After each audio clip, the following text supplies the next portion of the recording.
Thanks to my younger son being out of the picture, we finally got the chance to meet up again, huh? I heard those heartless words from my husband coming from my room. His crude laughter mixed with the one of my older son's wife as they talked, making my chest grow cold. Even my usually calm older son, who was sitting beside me watching the screen, was trembling with quiet anger. When they get back, we need to have a proper talk. Yeah, I'd love to hear what excuse they'll come up with. It actually worked out well that they prepared undeniable evidence against themselves during this family gathering. By then, everyone there was on my and my older son's side. Along with our furious relatives, we were all waiting for the two of them to come back, knowing they'd soon be walking into a situation they couldn't escape. My name is Chloe. I'm 64 years old. I thought I'd raised two sons and built a perfectly ordinary family. However, it was only recently that I learned just how easily that simple happiness could crumble. I lost my younger son, Eric, in a car accident, and I was overwhelmed with grief. Why did Eric have to be in that accident? What's the point of whining about something that's already happened? Even though our son died in a tragic accident, my husband, Gerald, cruelly dismissed my sorrow with those cold words. Not only that, but he didn't shed a single tear. Even as we were heading to the funeral, I could feel my heart growing colder and colder toward him. The honk of a car outside signaled that my older son, Tyler, had come to pick us up. I put our cat in a carrier and headed to the front door. I still can't believe Eric's gone so soon. Oh, come on, Tyler. You guys are just so damn depressing. Of course we are. How can you be so calm about all this? Gerald, you just wants to send Eric off with a smile, right? Exactly. That's the idea. Even in the car, Gerald's attitude didn't change. Laughing loudly, he made that remark, and Tyler's wife, Katie, smiled as she watched him. The two of them always seemed to say things that rubbed people the wrong way without a second thought. Normally, I'd just let it slide, knowing their personalities after all these years, but that day was different. How could a father say something so heartless, and how could a daughter-in-law defend him? Thinking about how much Tyler cared about his brother made it impossible to tolerate. I slapped Gerald's knee and called him out. Enough. How can you be so cheerful when we've just lost a family member? Stop it. So you want me to just sit here with a face like a wet rag? I'm asking you to show a little class. You're not a child, so stop talking so loudly at the funeral home. Yeah, I know. You're always something, no matter how old you get. It seemed he couldn't rest until he shot back some childish insult, clearly irritated. Feeling the tension build in the car, I realized it was pointless to argue any further. I turned my gaze out the window with a sigh. I understood that crying and grieving weren't the only ways to mourn, just as Gerald had implied. I believed the only thing we could do was quietly see Eric off so that he could rest in peace. That was all I wanted, but Gerald and Katie couldn't even grant me that. Instead, they would soon go on to do something unforgivable. At the venue, I exchanged polite greetings with relatives I hadn't seen in a while. As I reminisced with people who had come from far away, remembering how fond they had been of Eric, I couldn't stop the tears from flowing again. I'm so sorry for what you've been through. Eric was such a sweet boy. It feels like just yesterday he was all grown up. Thank you for your kind words. Every time someone mentioned Eric's name, I expressed my gratitude. Meanwhile, Gerald hadn't even reflected on his behavior in the car. He was loudly chatting with a relative he hadn't seen in a long time, talking about golf and having a grand old time. Hey, how about we hang out sometime soon? Gerald, isn't today your son's funeral? I'm not saying we should go today. Even I know that'd be disrespectful. How many times do I have to tell you to knock it off? I scolded my self-centered husband in a low voice. It felt like I was reprimanding an unruly child. Gerald, clearly irritated by being called out again, didn't even bother to hide his displeasure. Moreover, he made a dismissive gesture with one hand, like he was shooing me away. Does he even realize what today is? I furrowed my brow at his behavior, wondering when he had started acting like this. Could it be that he's lost his mind from the shock of Eric's death? Mom, even Katie does it too. She's always comparing me to Dad when we're talking at home. Really? Tyler's words made anxiety creep into my heart. I wanted to believe there was some reasonable explanation for Gerald's behavior, like maybe it was just stubbornness that came with age. However, as hearing Tyler's disappointment, I couldn't help but glance over at the two of them, Gerald and Katie. They became quieter but still smiling and chatting, looking far too comfortable together. As seeing that, I shook my head. They do seem a little too close. Right? But Dad's already 65. He's not going to do anything weird with his daughter-in-law. Of course not. They're decades apart. He wouldn't do anything that shameful. We laughed a little, half joking, trying to reassure ourselves. Maybe deep down, both of us were hoping that was the case, convincing ourselves it was nothing. As we wrestled with our worries, those two kept chatting happily. During a break in the funeral, I went to the restroom and spotted Gerald heading toward the exit. I followed him and saw Katie by his side. The two of them were just about to step outside. Hey, where are you guys going? Huh? Oh, it's you. Katie said she wasn't feeling well, so I thought I'd let her get some fresh air. Really? Katie, are you okay? Yes, I think I'll be fine after a little rest. After watching them leave the venue, I returned to my seat and whispered to Tyler. He seemed surprised to hear that Katie hadn't mentioned feeling sick. Oh, that's why they borrowed the car keys. What? They're taking the car? Where could they be going? Maybe they didn't want to bother us. I guess she didn't want to say anything since I've been like this. He pointed to his swollen, tear-streaked eyes as he spoke.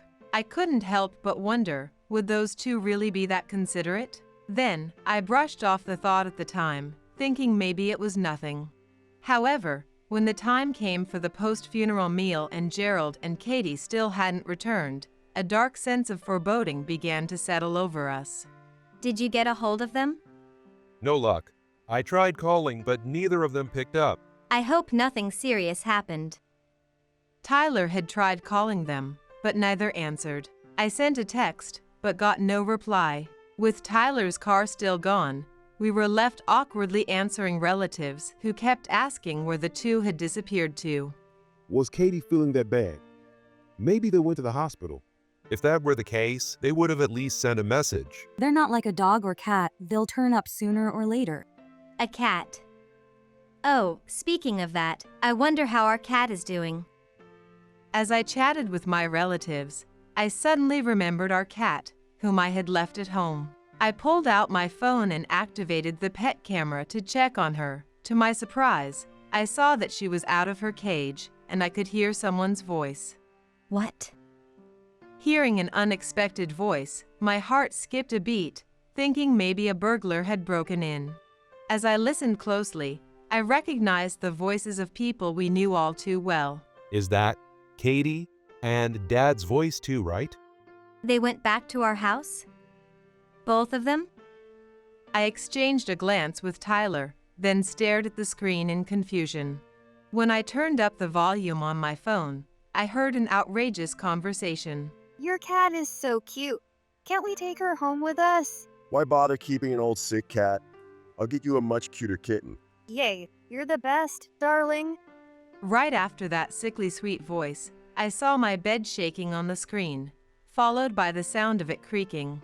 I sat there, my mind completely blank, quietly listening to their conversation.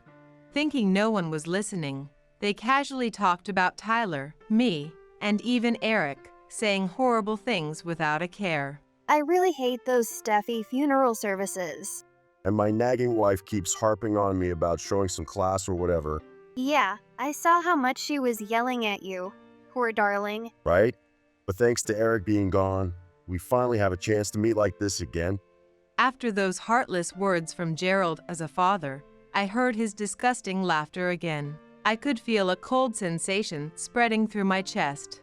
Beside me, the usually calm Tyler was trembling with quiet anger. This is too much. Is this really something a father would say? Absolutely no. Maybe we shouldn't even think of him as a father anymore. I was beyond anger, beyond disbelief. My mind was eerily quiet. When I looked up, our relatives, gathered for the meal, were chatting among themselves. I couldn't think anymore, so I turned up the volume on my phone, making sure to get everyone's attention. What in the world is this?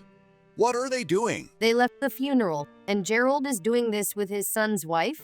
So she lied about feeling sick just to be alone with him? As the volume increased, the bizarre conversation made the room fall silent, and everyone turned to watch. The somber atmosphere was gone, replaced by shock as we all stared at the small screen, listening until the outrageous conversation finally ended. If there's another unfortunate accident, maybe I'll get to see you again. Next time, maybe it'll be Tyler? Nah, it'll be my nagging wife first. She's getting up there in years. She won't be around much longer. Instead of mourning the loss of Eric, they were joking about meeting up again, and every relative there was wide-eyed in disbelief. I heard everyone gasp, and after that, no one spoke a word until their disgusting conversation came to an end. Once the relatives had seen and heard everything, and Gerald and Katie finally started talking about heading back to the venue, I shut off the phone. Everyone in the room was united in anger at the way these two had trampled all over our family. When they get back, we need to have a serious talk. Yes, I'd love to hear what kind of excuse they come up with. By then, everyone was on Tyler's and my side. Along with our furious relatives, we were anxiously waiting for the two of them to return, knowing they'd be walking right into a firestorm. They returned about 15 minutes later. That's exactly how long it takes to drive from our house to the funeral venue, confirming they really had been in my room having that conversation until just then. I looked at the two of them with nothing but contempt. We're back. Why does everyone look so down? Where have you guys been? You two were gone for so long that we were worried. Didn't I say? Katie wasn't feeling well, so we stepped outside. Oh? Katie, are you feeling better now? Yeah, I'm fine now. Sorry for the trouble. Katie waved at me with a grin, and I motioned for her to take a seat. Gerald sat down right next to her as if it were the most natural thing in the world, which made me disappointed. As soon as they sat, all eyes in the room turned toward them. The two of them looked surprised and uncomfortable as I began asking questions one by one. What were you guys doing all that time? We just hung around until she felt better. And where exactly is that? Some diner nearby. Oh, really? Then where's the receipt? What the hell are you accusing me of? Gerald was the first to raise his voice, reacting sharply to my pointed question. He glared at me with a sour expression, as if he had no reason to be doubted. However, after hearing their conversation earlier, I no longer had any hesitation. Were you guys really at a diner all this time? That's what I said. I threw the receipt away. Then what did you guys eat? Katie, how about you? Chloe, isn't this a bit much? What exactly are you accusing us of? Katie covered her mouth and said, acting like she was about to cry. Her words made me freeze for a moment, my face twisting in frustration. Who's really being cruel here? I wanted to yell at her, to tell her to take a good, hard look at herself. With all our relatives watching, she kept up her denials. I took a deep breath and then pointed at her sleeve. Oh, Katie. I see some cat hair on you. Whose cat could that be? Well, this is. Probably a stray. Yeah, I must have petted a stray cat earlier. No, that's not right. That's our cat's fur, isn't it? You got it when you were at our house, right? I took out my phone and opened the pet camera app. Conveniently, it also had a recording feature. I played back the footage of Katie holding our cat, right in front of everyone. Then, I replayed that awful conversation Gerald and Katie had, cranking the volume up for all to hear. Realizing why everyone had been giving them cold stares, both of their faces went pale. You knew everything, and you were just playing along with us. That's right. I couldn't help but find it amusing, watching you two pretend nothing happened. Geez, this is horrible. You're violating our privacy. You've got some nerve talking about privacy after sneaking into my room and cozying up with my husband. Once they realized their lies had been exposed, they started yelling like children. I kept calm and continued to point out their wrongdoings, one by one. The way they acted without an ounce of guilt finally pushed Tyler to his breaking point. He slammed his hand on the table and in a low, menacing voice, began to confront them. How could you do something like this during a family funeral? Don't get me wrong. Chloe set us up. She trapped us. Man, what are you talking about? We heard every word you said. At Tyler's words, our relatives all nodded in agreement. No one was going to defend Gerald and Katie, who had the nerve to joke about more accidents just so they could meet up again. When I pointed that out, the two of them finally understood the meaning behind everyone's stares and glared resentfully at Tyler. You planned this, didn't you? You set us up just to humiliate us. Not at all.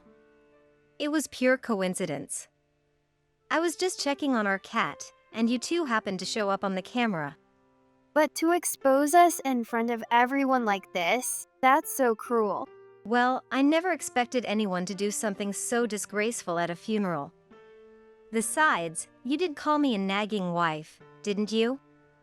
I repeated Gerald's words as I glanced at him. Realizing that the situation was hopeless, he stayed silent, not even trying to defend Katie anymore. As for Katie, she tried to fake tears and insult me, but no one paid any attention to her. Enough! There's no way I can stay in this family with someone who's capable of doing something like this. What? Are you saying you're going to divorce me? Of course.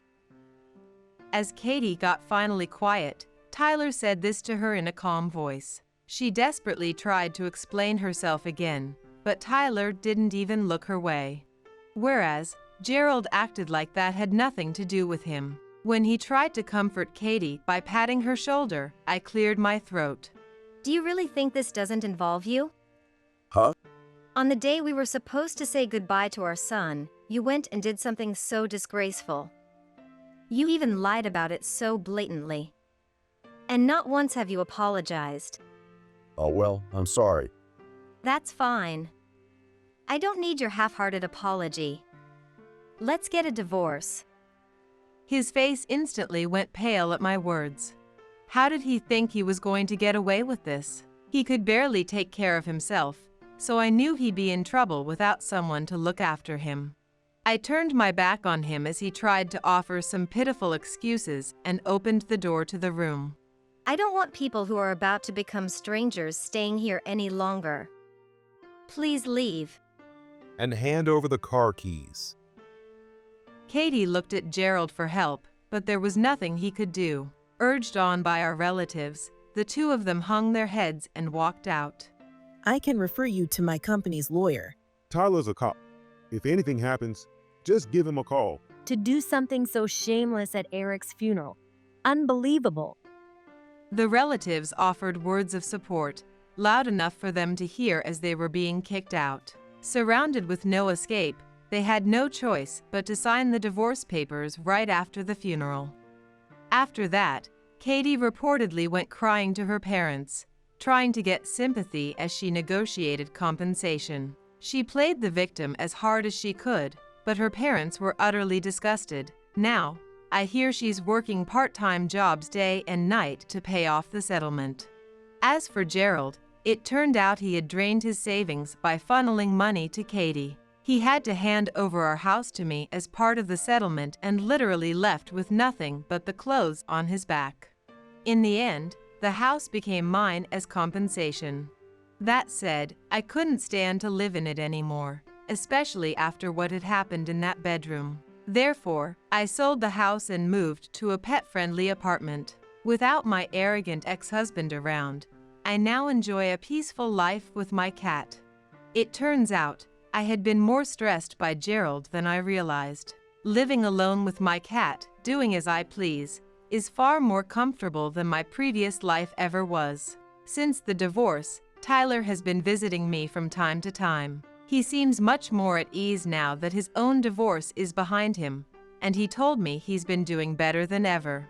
Recently, we celebrated some good news. He's about to be promoted at work. We decided to go out for a celebratory meal, and that's when we unexpectedly ran into Gerald. He looked like a completely different person, hunched over, a quiet, subdued old man.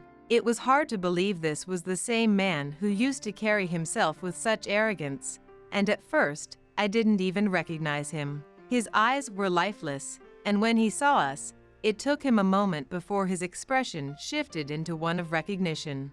He then rushed over to us, looking alarmed. Hey, there are people living in the house. What's going on? That's none of your business. It's not your house anymore, is it? Did you sell it? How could you do that? With a raspy voice, he tried to scold me, raising his voice like he used to. Maybe he had gone back to our old house, trying to reclaim it or hoping to beg for forgiveness, but seeing how he acted, I knew he hadn't changed at all. Before Tyler could glare at him any further, I stepped in and calmly said, Why would I want a house where you got cozy with that woman? I don't need a place like that. With that, Gerald snapped back to reality, turned on his heel, and quickly walked away. Had he really forgotten what he had done? Though it put a damper on our celebration, we shook off the encounter and continued our walk through the beautiful afternoon.